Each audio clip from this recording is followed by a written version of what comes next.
Date functions.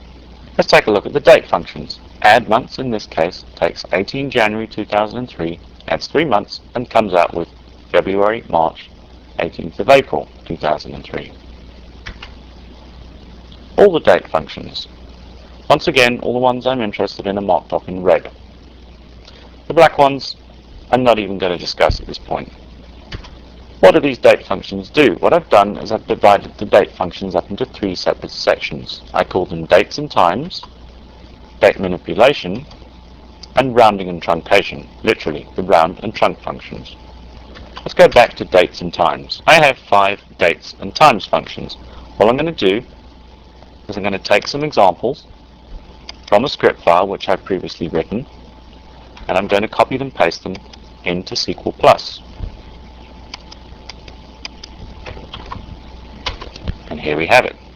What results do we get from here? Current date and sys date. There is a difference between the dates such as sys date and current date, or sys timestamp and current timestamp. Generally, the current implies my local session, such as on my client machine, and sys implies my database server. So going back to my SQL+ window, there's obviously no difference between current date and sys date here. However, if you look at current timestamp -5 GMT and sys timestamp -8 GMT, that means that my local client machine is on -5 GMT, which is Eastern Standard Time, and my database server is actually set to Pacific Standard Time because it's 3 hours behind. -5 is Eastern Standard Time, which is the Eastern Time Zone for the United States and most of North America. -8 hours is Pacific Standard Time, which is 8 hours best GMT, which is West Coast Time for North America.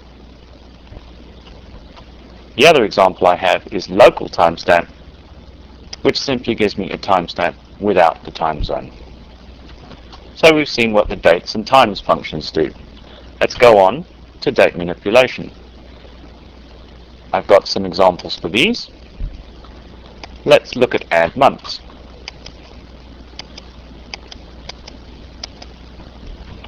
And we'll paste in some add month functions.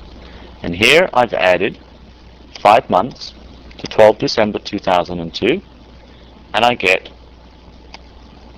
May, which is the 5th month of 2003.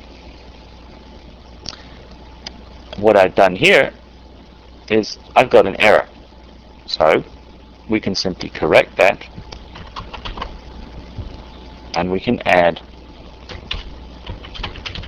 some months to sys date, which is January, and we get March.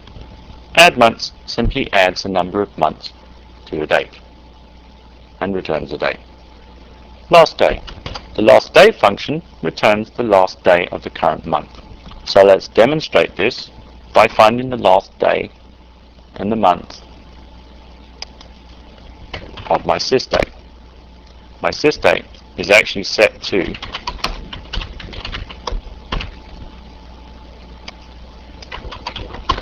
(21 January 03). The last day in this month is 31 January 03. Months between. Months between simply finds the number of months between 2 dates. So let's use months between and paste them in.